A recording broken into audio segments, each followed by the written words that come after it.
السلام علیکم ویورز، میں ناز شاہ آپ کے ساتھ ہوں۔ میں نے اپنی پریویس ویڈیو میں آپ کے ساتھ شیئر کیا کہ حضرت یعقوب علیہ السلام جب اپنے اہل و عیال کے ساتھ مصر کے قریب پہنچے تو یوسف علیہ السلام نے 4000 لشکر اور بہت سے مصری سواروں کو ساتھ لے کر آپ کا استقبال کیا۔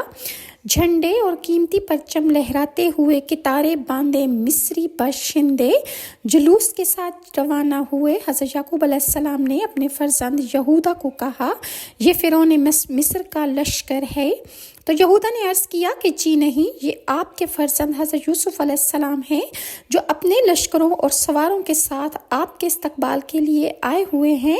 حضرت یعقوب متعجب دیکھ کر حضرت جبرائیل علیہ السلام نے فرمایا، اے اللہ کے نبی، سر اٹھا کے فضائے آسمانی میں نظر فرمائیے کہ آپ کے سر و شادمانی میں شرکت کے لیے ملائکہ کا جمع غفیر حاضر ہے جو مدتوں آپ کے غم میں روتے رہے ہیں۔ ملائکہ کی تسبیح اور گھوڑوں کی ہنہناہٹ اور کی آوازوں نے عجیب سا سما پیدا کر دیا تھا۔ جب باپ بیٹا دونوں قریب ہوئے اور حضرت یوسف علیہ السلام نے سلام کا ارادہ کیا تو حضرت جبرائیل نے کہا کہ آپ ذرا توقف کیجئے۔ چنانچہ حضرت یعقوب علیہ السلام نے ان لفظوں میں ان کو سلام کہا کہ السلام علیکم یا مذہب الاحسن، اے تمام غموں کو دور کرنے والے، آپ پر سلام ہو۔ 40 سال بعد ہونے والی اس ملاقات نے باپ بیٹے یعنی اللہ کی دو پاکیزہ اور برگزیدہ ہستیوں کو آپ دیدہ کر دیا۔ دونوں دیر تک ایک دوسرے کے گلے لگے رہے اور آپ نے اپنی والد اور ستیلی ماں کو تخت شاہی پر بٹھایا اور پھر خود بھی تخت پر بیٹھے، اور آپ کے 11 بھائیوں نے اور تمام درباریوں نے آپ کو سجدہ تعظیم کیا۔ یہ تھی پچھلے ویڈیو کی میں نے آپ کے ساتھ شیئر کیا تھا۔ آج میں آپ کے ساتھ شیئر کروں گی کہ حضرت یوسف علیہ السلام کی جب وفات ہوئی تو ان کی تدفین کہاں کی گئی۔ حضرت یعقوب علیہ السلام حضرت یوسف کے ساتھ 24 سال اور کہیں یہ بھی ذکر ہے کہ 17 سال ان کے ساتھ رہے اور پھر ان کا انتقال ہو گیا، جس کے بعد ان کی وصیت کے مطابق ان کو لکڑی کے تابوت میں کر کے ان کو فلسطین میں دفنایا گیا۔ ابن ابی حاتم کی ایک حدیث میں ہے کہ رسول اللہ صلی اللہ علیہ وآلہ وسلم کسی عربی کے ہاں مہمان ہوئے، اس نے آپ کی بڑی خاطر مدارت کی اور واپسی میں آپ صلی اللہ علیہ وآلہ وسلم نے فرمایا، کبھی ہم سے مدینے میں بھی مل لینا۔ کچھ دنوں بعد عربی آپ صلی اللہ علیہ وآلہ وسلم کی خدمت میں حاضر ہوا تو رسول اللہ نے فرمایا کہ کچھ چاہیے؟ اس نے کہا کہ ہاں، ایک تو اونٹنی دیجئے اور ساتھ اس کا بچہ بھی ہو، اور ایک بکری بھی دیجئے جو دودھ دیتی ہو۔ رسول اللہ نے ارشاد فرمایا، افسوس تو نے تو بنی اسرائیل کی بڑیا جیسا سوال کر دیا۔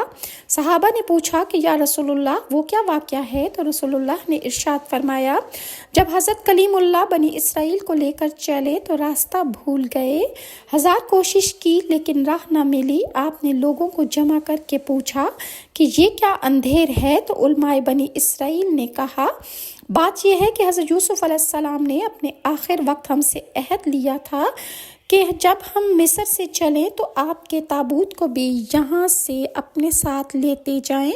حضرت موسیٰ علیہ السلام نے دریافت فرمایا کہ تم میں سے کون جانتا ہے کہ حضرت یوسف علیہ السلام کی تربت کہاں ہے؟ سب نے انکار کر دیا کہ ہم نہیں جانتے۔ ایک بڑھیا کے سوا اور کوئی بھی نہیں جانتا کہ آپ کی قبر کس جگہ پر واقع ہے۔ آپ نے اس بڑھیا کے پاس آدمی بھیج کر اسے کہلوایا کہ مجھے یوسف علیہ السلام کی قبر دکھلا دیجیے۔ بڑھیا نے کہا، ہاں دکھلاؤں گی، لیکن پہلے اپنا حق لے لوں۔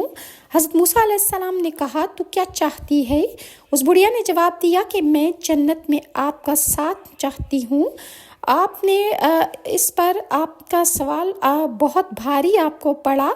اسی وقت آپ پر وحی نازل ہوئی کہ اس بڑھیا کی بات مان لو اور اس کی شرط منظور کر لو۔ اب حضرت موسیٰ کو ایک جھیل کے پاس وہ لے گئی جس کے پانی کا رنگ تبدیل ہو رہا تھا۔ اس نے کہا کہ اس کا پانی نکال ڈالو۔ جب پانی نکال ڈالا اور زمین نظر آنے لگی تو بڑھیا نے کہا کہ اب یہاں کھودو۔ کھودنا شروع ہوا تو قبر ظاہر ہو گئی۔ تابوت ساتھ رکھ لیا۔ اب جو چلنے لگے تو راستہ صاف نظر آنے لگا اور سب سیدھی راہ پر لگ گئے۔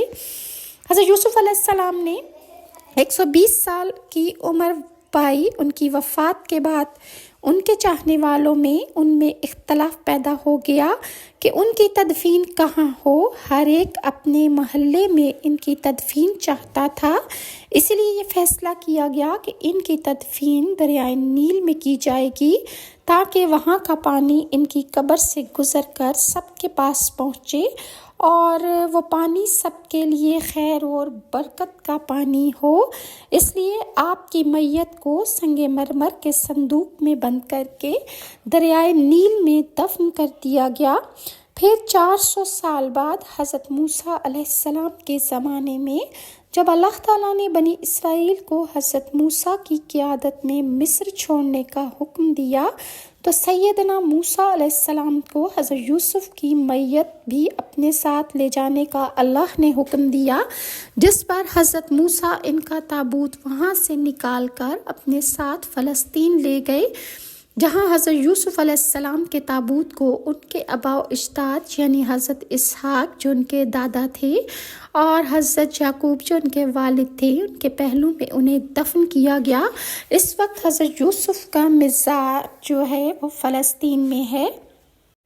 بعض روایات میں ہے کہ حضرت یعقوب علیہ السلام نے اپنی باقی زندگی حضرت یوسف علیہ السلام کے ساتھ خوش و خرم گزاری اور وہ 24 سال تک زندہ رہے۔ ان کے بعد ان کی وصیت کے مطابق حضرت یعقوب علیہ السلام کو فلسطین میں دفن کر دیا گیا۔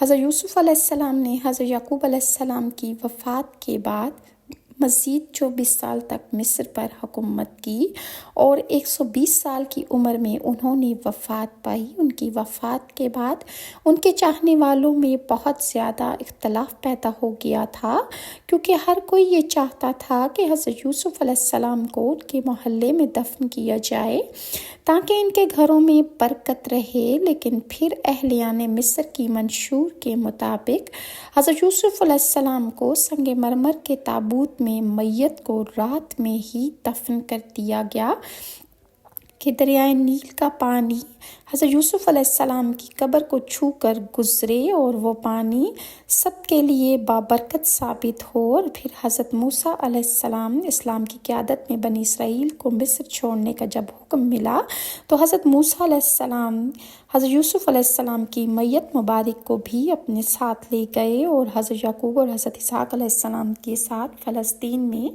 ان کو دفن کر دیا گیا۔ یہ تھی حضرت یوسف علیہ السلام کی وفات کی ڈیٹیلز جو میں نے آپ کے ساتھ شیئر کی، اور انشاءاللہ میں نیکسٹ ویڈیو میں آپ کے ساتھ مزید ایسے اسلامی واقعات شیئر کروں گی۔ اور اگر آپ کو میری ویڈیوز اچھی لگتی ہیں تو کائنڈلی لائک اور سبسکرائب ضرور کیجیے، اور نیکسٹ ویڈیو تک کے لیے ناز شاہ کو اجازت دیجیے۔ اللہ حافظ۔